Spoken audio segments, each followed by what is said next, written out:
ഇതൊരു കെട്ടുകഥയല്ല. 17 കൊല്ലായി ഞാൻ ഈ പുസ്തകം എടുത്ത് ഇങ്ങനെ നിൽക്കാൻ തുടങ്ങിയിട്ട്. 17 കൊല്ലം ഞാൻ പറയാം നിങ്ങളോട്, കരഞ്ഞു പറയാം, നിലവിളിച്ച് പറയാം, കാല് പിടിച്ച് പറയാം, അട്ടഹസിച്ച് പറയാം. ഈ പുസ്തകത്തിന് മനുഷ്യന്റെ തലവര മാറ്റാനുള്ള ശക്തിയുണ്ട്.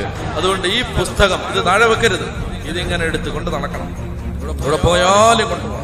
അപ്പൊ അതുകൊണ്ട് വലിയൊരു ബുക്ക് കൊണ്ടുപോകാൻ നിങ്ങൾക്ക് ബുദ്ധിമുട്ടാണെങ്കിൽ, അങ്ങനെയാണെങ്കിൽ ചെറിയ ഇത്രയും വലിപ്പമുള്ള ഒരു പോക്കറ്റ് എഡിഷൻ POC ഇറക്കിയിട്ടുണ്ട്, അത് വാങ്ങിച്ച് ഇടണം.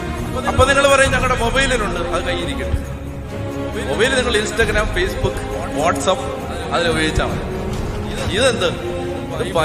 ബൈബിൾ ഒരു ഹാർഡ് കോപ്പി കൊണ്ട് നടക്കണം. തീരുമാനം എടുക്കുന്നുണ്ടോ?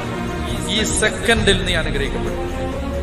ഈ സെക്കൻഡിൽ മാറ്റമില്ല. ആലോചിച്ച് ഹോംവർക്ക് ചെയ്ത് എഴുതി വെച്ച് പറയുകയല്ല, ആത്മാവിൽ പറയുകയാണ്. ഈ സെക്കൻഡിൽ നീ അനുഗ്രഹിക്കപ്പെടും. ഈ സെക്കൻഡിൽ റെഡിയാണോ?